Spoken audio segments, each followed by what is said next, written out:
식사하고 나서 뒷날 왜 이렇게 힘든 걸까요? 일단은 이제 그 숙취의 가장 큰 원인은요, 이제 알코올이 분해되는 과정에서 다 분해되지 않은 채 이제 부산물들이 남는 거죠.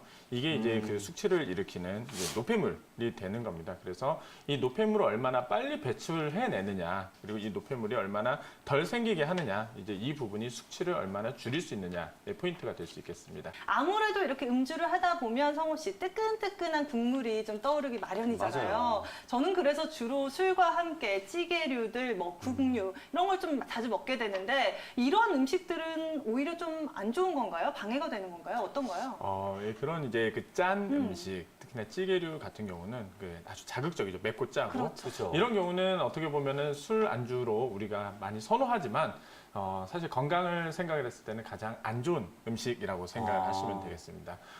이제 일단은 그렇게 자극적인 음식들은 알코올로 인해서 자극을 받은 위를 더 상하게 만들기도 하고요. 또 이제 그렇게 짠 것들이 들어갔을 때 수분을 정체시키거든요. 그렇게 됐을 때는 아무래도 대사가 그만큼 더디기 때문에 다음날 더 힘들 가능성들이 높죠.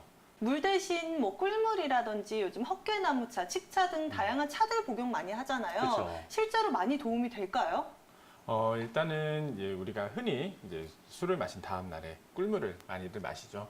그런 이제 당 성분들, 뭐 이제 꿀물뿐만 아니라 여러 이제 숙취 제거, 숙취 해소 음료들을 보면은 그런 당 성분들이 많이 있습니다. 뭐 탄수화물이 들어있기도 하고, 뭐 콩가루가 들어있기도 하고요. 그런데요. 그런 이제 탄수화물이 들어갔을 때 우리 몸에 떨어진 혈당이 그 다음날 숙취에 또 많은 영향들을 주거든요. 그래서 혈당을 빠르게 올려주는 것들이 아무래도 조금 더 편안한 상태들을 만들어주기도 하고요. 그 외에 이제 뭐 지구자, 그러니까 헛개나무 열매라든지 아니면 칡 이런 것들은 간의 기능을 갖다가 좀 활성화시켜서 해소를 빠르게 해준다라고 보면 될 것 같습니다.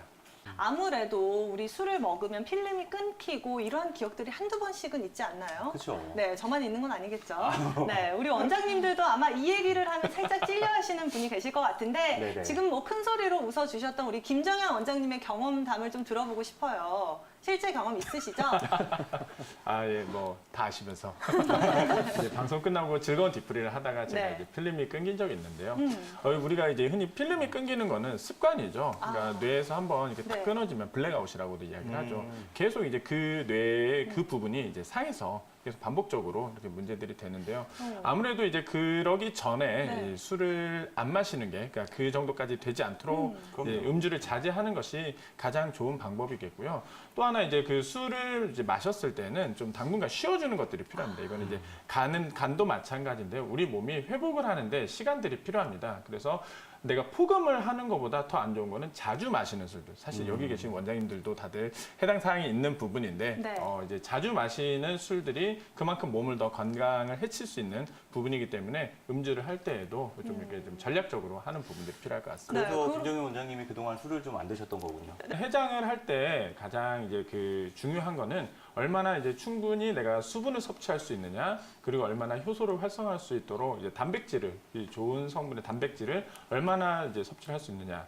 그리고 그 외에 아까 말씀하셨던 이제 비타민 B군들, 그리고 뭐 이제 충분한 어떤 이제 당, 이런 부분들을 이제 고려를 하면 되겠습니다. 그래서 뭐 이제 국들, 우리 뭐 이를테면은 뭐 콩나물국이라든지 이런 것들도 황태국, 뭐 북어국 이런 것들도 도움이 많이 되겠고요.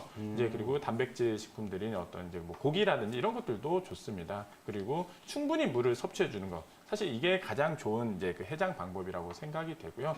좀 이렇게 해놓고 나면은 이제 몸이 좀 많이 이제 가벼워지는데요. 또 이렇게 했을 때 아까 말씀하셨던 이제 땀을 빼는 방법이라든지 아니면 뭐 운동을 통해서 이렇게 좀 대사를 활성화시키는 것들 이런 것들도 도움이 될 수 있겠고요. 뭐 대변이나 소변으로 이렇게 배출을 해내는 것들 이런 것들도 이제 숙취 해소에 좋은 해장법이 될 수 있을 것 같습니다. 네. 김정현 원장님, 족저근막염 염증이 생겼을 때 나타나는 질환 중에 하나잖아요. 예. 이 밖에 증상들 어떤 것들이 나타나나요? 족저근막염의 가장 큰 특징이요. 이제 이제 기상해서 아침에 일어나서 첫발에 매우 이제 통증을 느끼는 겁니다. 아무래도 이제 밤새 근육이 뻣뻣하게 굳어 있기 때문에 이 종아리 근육들이 굳어 있어서 생기는 처음에 늘어나면서 찢어지는 듯한 통증이 가장 이제 큰 특징이 되겠고요.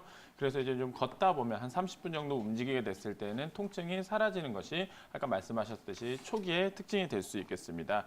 그리고 이제 이 족저근막염이 나타났을 때 보면은 보통 이제 발바닥에 아치가 무너져 있는 경우들이 많이 있습니다. 그래서 발바닥이 이제 평발이 되거나 또는 이렇게 요족이라고 하죠. 뾰족하게 한쪽으로 이렇게 기울어져 있는 경우들도 있을 수가 있겠고요.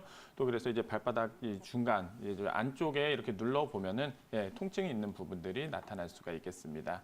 네, 아니 근데 보통 우리가 허리 디스크가 있으면 다리로 방사통이 그리고 목 디스크가 있으면 팔로 방사통이 나타나는 경우가 있잖아요. 예, 맞습니다. 문제되는 부위가 아니라 다른 곳들로 인해서 통증이 나타날 수도 있는데 원장님 혹시나 좀 감별할 수 있는 다른 질환들은 없을까요? 예, 말씀하신 대로 이제 그 질환들 중에 보면은 신경이 눌려서 발바닥까지 문제를 일으키는 질환들이 있습니다. 이제 말씀하신 허리 디스크가 있을 수도 있겠고요. 어르신들에게서 자주 나타나는 이제 척추관 협착증, 이제 허리에서 이제 그 신경이 눌려서 관 사이가 좁아져서 생기는 이제 척추관 협착증에서도 이런 증상들이 나타날 수가 있겠습니다. 그 외에도 이제 그 종아리 근육이 뭉치면서 발로 내려가는 신경을 눌러서 생기는 신경포착 증후군, 아니면 이제 발목 터널 증후군 이런 문제들에서 신경이 눌려서 생기는 부분들은 아무래도 이 족저근막염과 감별을 해야 될 필요들이 있겠습니다. 네, 척추관 협착증과 족근간 증후군 감별할 수 있는 질환들도 주의하셔서 살펴보시면 좋을 것 같은데요. 지금 방금 근육의 단축에 관해서도 언급을 해주셨잖아요. 그쵸. 평소에 뭐 종아리 스트레칭만 잘해도 평균 수명이 늘어난다라는 말도 있는데 원장님 그렇다면 종아리 근육이 단축되고 당기면 또 어떠한 이 영향이 나타날 수 있을까요? 이 종아리 근육이 단축되는 경우가요. 현대인들 특히나 이제 힐을 많이 신는 현대 이제 여성들에게 많이 나타납니다. 아무래도 종아리 근육이 힐을 신게 되면은 이 발 뒤꿈치가 올라가기 때문에 이 종아리 근육이 그만큼 짧은 상태가 지속적으로 유지가 되게 되는데요. 이렇게 되면 이제 종아리 근육 자체가 제대로 운동을 하기가 힘들어집니다. 근데 이제 우리 종아리 근육 비복근에는 별명이 있습니다. 우리 몸에서 제2의 심장이라는 이제 그 별명으로 부르기도 하는데요. 이 비복근이 하는 일은 우리 몸의 이제 아래쪽에 있는 피들을 정맥혈들을 이렇게 짜주는 역할들을 합니다. 근데 이 근육이 제대로 기능을 못하면 아무래도 그만큼 짜주는 역할들이 힘들어지겠죠. 그런 부분들은 이제 혈액순환의 문제를 일으키기도 하고요. 또 이것이 오래됐을 때에는 하지정맥류라든지 이 혈액순환 관련된 문제들을 일으킬 수가 있겠습니다.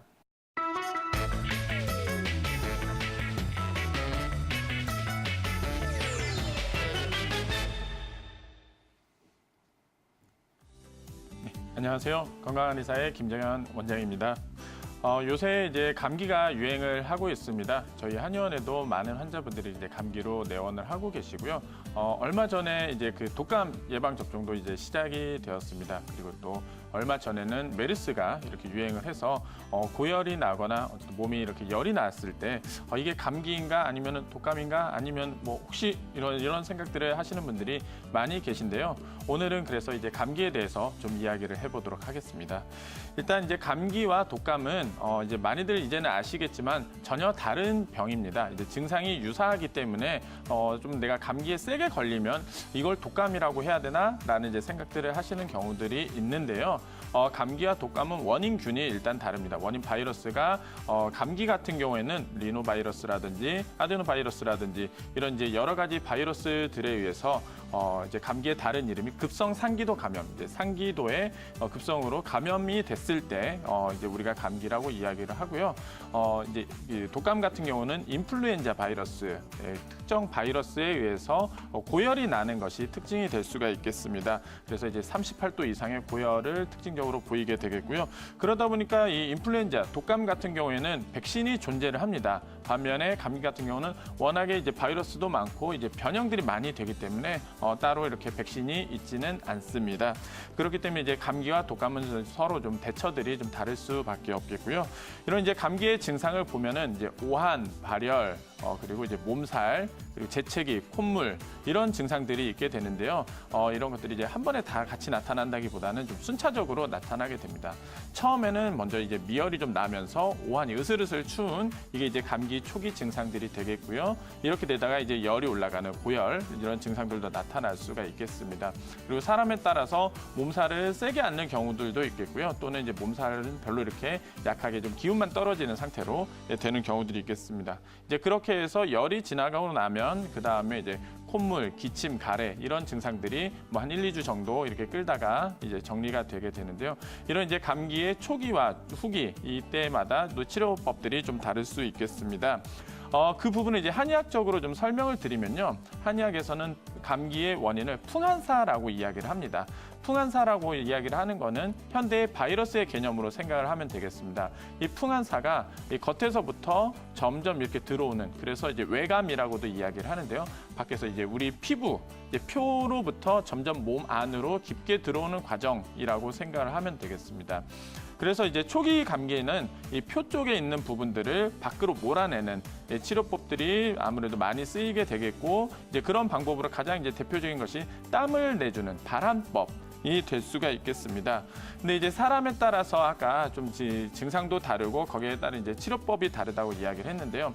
이제 표가 실한 사람들, 그러니까 피부가 두껍고 이제 단단한 계열의 이런 사람들 같은 경우에는 이제 감기가 딱 있을 때 땀이 나질 않습니다. 그래서 이런 사람들은 이제 땀구멍을 열어서 이 땀을 빼주는 것들이 좋은 치료가 되겠고요. 반면에 좀 이제 표가 허하고 피부가 약하고 허하고 몸도 좀 이제 좀 허하고 약한 사람들 같은 경우에는 표허라고 해서 이 땀구멍을 잘 닫아주는 힘들이 적습니다. 그래서 이런 사람들은 감기가 걸렸을 때 식은땀이 줄줄줄 나는 경우들이 있습니다. 이런 사람들 같은 경우에는 땀을 더 내기보다는 이제 땀구멍을 잘 잡아줄 수 있게 기운을 보태주는 것들이 치료법이 될 테고요. 그래서 표실한 사람들 같은 경우에 대표적으로 쓰는 처방은 마황탕이라고 하는 약에서부터 출발한 여러 가지 약들이 있을 수가 있겠고요. 표가 허한 사람들 같은 경우는 계지탕이라고 하는 약에서부터 출발한 여러 가지 약들이 있을 수가 있겠습니다. 그래서 이러한 부분들을 적절하게 감별을 해서 약을 쓰는 것들이 필요하겠고요. 그러다 보니까 이제 그 감기 한방 치료, 우리가 이제 민간에서도 초기에 땀을 빼면은 좋다, 또는 뭐 고춧가루를 타 먹으면 뭐 좋다, 이런 이야기들 하는데요.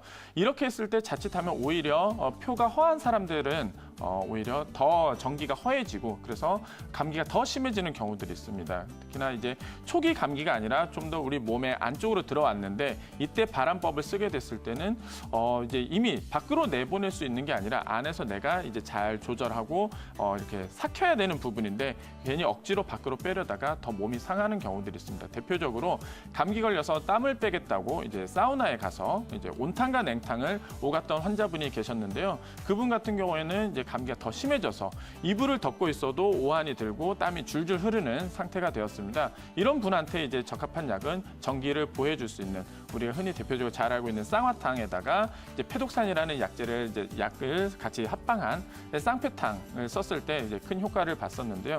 이렇듯이 환자별로, 상태별로, 그리고 이 어떤 이제 초기냐 후기냐 여기에 따라서 치료법들은 다를 수밖에 없겠습니다. 그래서 이러한 이제 그 내용들을 한방에서는 황제내경이라고 이제 고서에 이런 내용들로 담아놓은 것이 있습니다. 정기 존내 사불가간. 정기가 내 안에 이렇게 그 단단하게 있으면 사기가 나를 침범하지 못한다. 라는 이야기로 정리를 해놨는데요. 이 한방의 가장 큰 특징은 이제 면역력을 강화해서 내가 외부의 나쁜 기운들로부터 잘 버틸 수 있게 해주는 면역력을 강화하는 데 있을 수 있겠습니다. 그래서 전기를 평소에 잘 길러주고 사기가 침범하지 못하도록 관리를 하는 것들이 한방치료의 가장 큰 방법이 될 수 있겠습니다. 이상으로 좀 감기에 대해서 오늘 이야기를 했고요. 건강한 의사 김정현 원장이었습니다.